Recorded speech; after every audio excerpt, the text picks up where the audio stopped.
Alan Baker is the former Israeli ambassador to Canada, and he's the director of the Institute for Contemporary Affairs at the Jerusalem Center for Public Affairs. Shalom. Shalom, Erev Tov. So, first of all, actually, I'd like to ask you a more general question about this whole debate of Hasbara, who's against Israel, who's pro-Israel. Isn't this a lost case, as the phrase goes? Everyone is against us? Look, I think we've been living through this for almost 70 years. So I don't think it's a lost case. We'll always have to struggle in the field of Hasbara. I personally don't think we need to apologize all the time.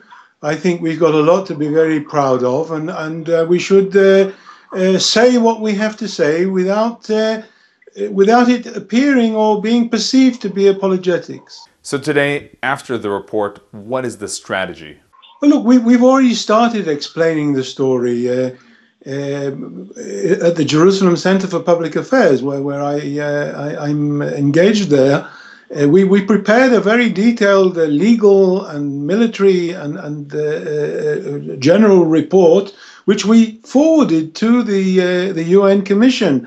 Similarly, in the last week or so, the Foreign Ministry and the Prime Minister's Office have issued a very, very detailed report, which isn't political. It explains exactly what the considerations were that caused us to react to the rocket firing and the acts of terrorism, and the way in which we did it, and the way in which we observed the norms of international humanitarian law, and the way in which we are investigating ourselves and any possible acts that were undertaken that might have violated any of these norms. What were the responses? Did you succeed to convince?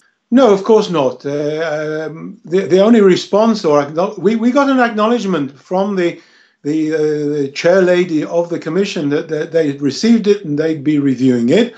And in the actual report, there's a reference to the fact that they received material from the Jerusalem Center for Public Affairs.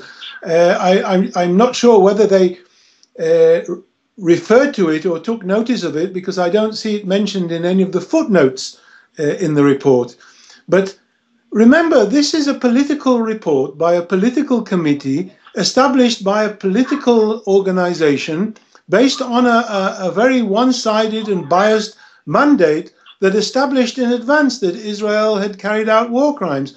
So, if anybody was expecting that the United Nations would come out with a sort of Misha Berach, welcoming Israel's humanitarian activities, then obviously they're going to be mistaken. That's in terms of the UN itself, and when you sent the report to them. But when you speak to general audiences, what is your main message? Well, look, first and foremost, of course, the perception that the Palestinians have tried to spread, and especially in Europe, as if one bright morning last summer, the Israelis woke up and started to attack Gaza for no reason at all.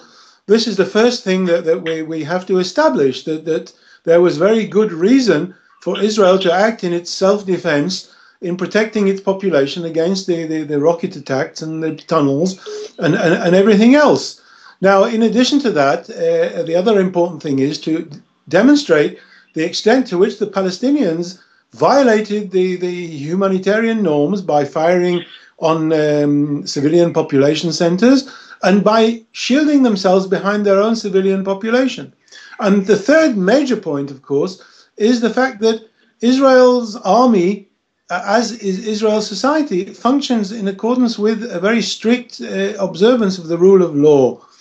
And Israel doesn't carry out war crimes. And if Israel investigates itself and investigates all its activities, and so, if there have been any mistakes or people were wounded or killed unnecessarily, then this is something that the Israeli army is investigating and has the means to investigate. Ambassador Baker, you've been involved in the field of Hasbara, presenting Israel's case to the world for many years already. What do you think Israel should invest more resources into this field, or maybe change the strategy? As you said at the very beginning, the Hasbara war explaining Israel is very difficult because, in my opinion, we're dealing to a very large extent with a basis of bias which is anti-Semitic.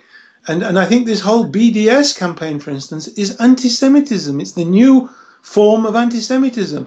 And so, however much we might explain and however attractive a person might be making the explanations, or however many technicalities we might use in presenting our case, I don't think the international community will be given to accepting what we say, because they have their own predetermined position, and this suits their interests, and this is what they believe in. So the most important thing is to believe that the way is justified?